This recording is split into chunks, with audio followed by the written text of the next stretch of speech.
Hey guys, welcome back to my page. Thank you so much for being here today. If you're new, my name is Sarah. I'm a Christian life coach and content creator, and I want to share a message with you guys today about taking my own advice and about letting go of something that was really important to me, but letting go of it because God said so. So this video is about obedience. It is about living intentionally. It's about practicing what we preach. And in this particular situation, I now, after 32 years of life, I can actually feel what it feels like to take my own advice in an area that has been very hard for me to let go of and that I've never had control over or self-control over. Okay, so we will just get into it. This is about letting go of a course that I was creating for now. So if you don't know, I create online courses. I love creating online courses. And what was interesting is I think it was in the beginning of this year. So after I had created my first course, which is the NowBloom Academy Christian Life Coaching Certification course, I was like, I want to make courses on so many other things. I love teaching, I love creating, I love making content. And obviously it's also a source of income. So when my husband would say to me, what is your next course going to be? I would always say, whether to him or to anyone else, I don't know. And because I have zero inspiration and zero creativity around this, that means that it's not time for me to create a course because God has not given me the topic yet. So I was actually very peaceful and very content with that. I was not going to force a course. I was not going to force content. There's just no point in doing that. I've done that before, or I've started to create things before and just have to cancel it. So I just knew that because there was I honestly was so uninspired. Also, I just gave birth and I was going through the fatigue for so long. Sorry, it's so repetitive. I say this every video, but it's hard to not talk about what you're going through physically when it affects every single aspect of your life. And I just felt very confident that when it's time, God is going to give me the topic and he's just going to download it to me, and that will be that. And then it came to me in, I think, this previous spring. I was just about to leave to go to small group, and literally God just downloaded a course to me out of nowhere. And I was like, whoa, I was so excited. I told Adam about it. And a lot of the content is content that I have already put into NowBloom Academy, but it's just different. It's hard to describe. So this summer, I have been working on putting the exercises together, the worksheets together, the script writing, everything like that. But I was doing it very slowly. I was doing it peacefully. I did delegate a lot of this work. I'll talk about this in another video, but I've learned to delegate and not burn myself out. And I'm going to do a whole video on this about what I've delegated within my business and how this was the smartest thing and, can prevent burnout, because I didn't delegate at the time that I was severely burnt out. Anyways, I'll talk about this in another video. So it was a nice summer. I was not stressing. I was just working on it. And I was like, okay, well, according to my calculations, I will be able to record this video starting in this fall, and I will have it finished before we leave, because we're leaving in the new year to move across the country, go on a road trip, blah, blah, blah. So I was like, yeah, I calculated it, and I'm like, even if I film once a week, I can finish all of the content. So you might have seen on my Instagram story, I posted that Adam and I created a new studio. It's like a little studio in our office, only one section, and then everything around it is just chaos and boxes and things like that. But it looked really cute. And yeah, so I was really excited about it. Adam was excited about it. He went out and he got me flowers from Whole Foods to put in the backdrop, and he put a lot of work into helping me. I know that it's it doesn't seem like a lot of work when you just see a simple backdrop, but it's not just that. It's about setting up the camera and the lighting and having, the right angles, but also somebody watching Gabriel while he's doing that. And it's just a whole thing. So there was a lot of work that he put into it. I told my parents about the course. They were very excited and cheering me on and everything. And I was kind of asking the Lord, do I film this before I leave? And I just never felt that I was getting an answer, but I just looked at the timeline and I was like, okay, it is possible. And it's not too stressful because it's just one recording a week, so it shouldn't be too bad. but I do think deep down, I kind of knew it wasn't really the timing to film it. Because my idea was that if I finish filming this, then while I'm traveling and we're moving, I will be able to delegate the editing, and then the course will be ready and I could launch it for like the spring or for the summer, for an example. So that was my idea. But I did kind of feel deep down when I was asking the Lord, like, do I do it or not? I kind of just felt like you already know the answer, and it's going to be more peaceful and restful for you because you have a lot of things on your plate to just hold off and wait until you move into your new place and then film it, which would only delay the launch of the course by like 1 season, like by 3 months or something like that, or 4 months, or maximum 5 months. Or maybe the Lord's going to tell me you're going to be releasing this in a couple of years. Who knows? Anyways, so I filmed the first time, and I just want to say that I just felt that filming was so prophetic and very emotional for me, because the last time I sat down and filmed a course was over 2 years ago, just as I started to go through what I've been going through. And I sat down in front of my teleprompter and I recorded the trailer, I recorded the intro, and I felt amazing. And I recorded it 2 times and I just felt like I was just flowing in my gifts. It was like, this is something I would not have been able to do 3 months ago, 6 months ago, 1 year ago, etc. So the fact that I actually was able to sit down and start filming again was like, it just felt so amazing, and I was so excited. And then later that day, I even filmed again, and I filmed week 2, and week 2 was quite long, so I filmed week 2. So I just filmed way more than I had even thought, that I would have filmed. And I'm actually gonna insert a little clip just like over top of me right now within here, and you'll just be able to see, like, this is not color graded yet, so it's not fixed yet, but you'll be able to see that, like, I'm sitting down and reading off my teleprompter, have my backdrop. Again, I don't have like the slides or the edits in or the color grading in, but it's in there. Anyway, so after I did that, we have to take the whole studio down. That's the hard part, is to take the whole studio down because we need that space right now. And then the following week I would film again. So I started to look at the footage, and when I looked at the footage, I was like, okay, there's a couple things I want to fix. I don't like exactly where the door frame is. And then there was a really weird thing, which you might have been able to see in the video I just showed, but the lamp in the background was not doing this in real life, but the way the camera picked it up, it was like doing this weird thing. And so when Adam and I looked at it, we're like, that's very distracting, and I'm gonna have to refilm this basically, which was quite discouraging. And Adam had also just bought me like new flowers to put in the background. And then I just started to feel like I can make this work. I really can do this, but is this what God wants me to do right now? And I just felt deep down that it was like, God wasn't going to stop my plans. He was not going to force me. I have free will, because I also have to use wisdom, and I have to be responsible and say, this doesn't make sense right now. This is going to be too much work with everything I have on my plate.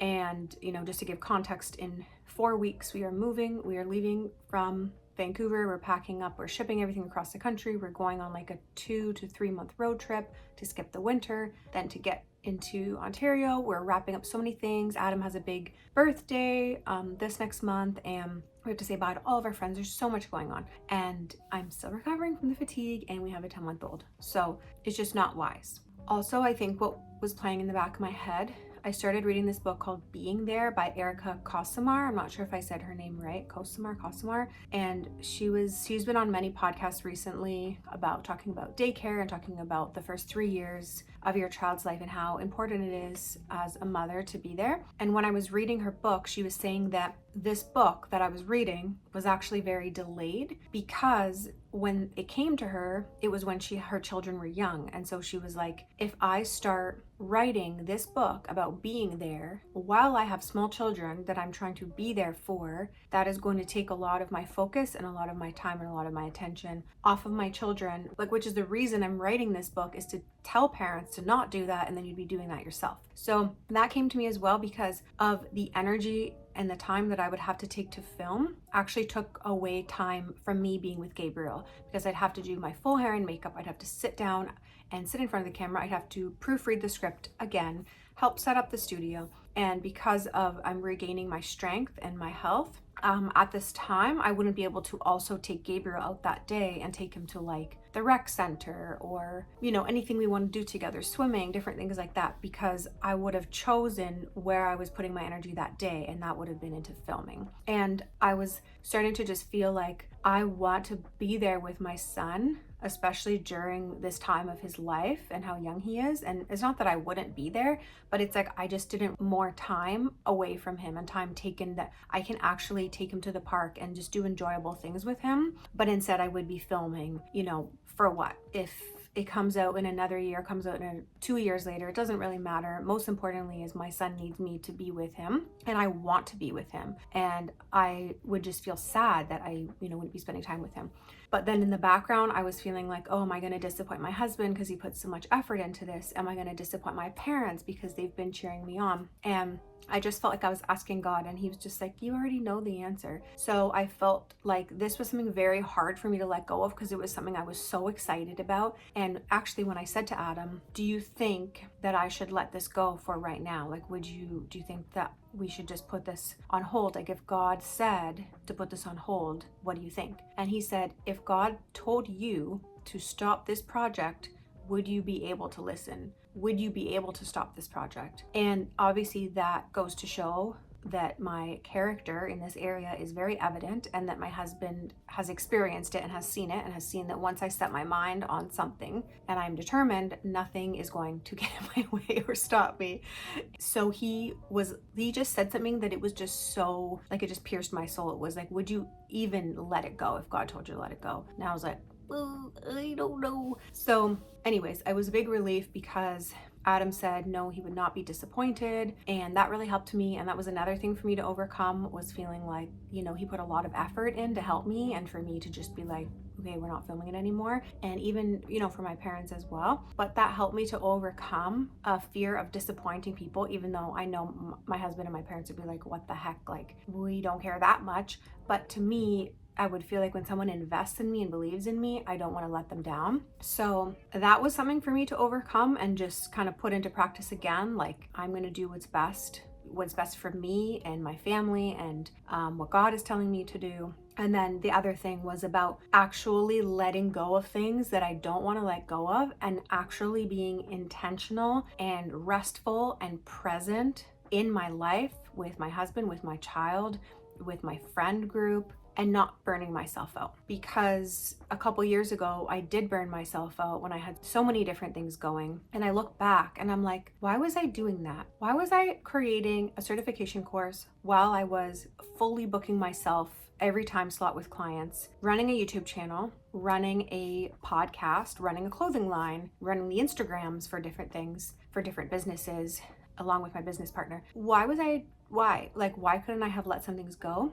But there are just so many, this is so cliche, and I've said this before and you've probably heard this, there are so many good things, but it doesn't mean that they're all God things, and that you should be, you know, doing all of them at once. In this book, what this author Erica was saying, I don't remember the exact quote, but she was basically saying, I believe that you can have it all, but you can't have it all at the same time, or to the degree of 100% in that way. And yeah, I agree and disagree in some ways. Like, I feel like you can have, you can have a good career, but you can also be a good mom at the same time, but you don't want to be doing things like to the full capacity. So my career for my business, for example, it could kind of just like stay stable, but maybe I'm not putting out new content and new courses, but I can maintain what is existing. And then I can still kind of like not have it all, but it doesn't mean I have to throw out my business, if that makes sense. But in some cases, God will call us to also do that. I think what's also interesting about this, I was speaking to one of our pastor's wife about this, and I was just sharing from my experience of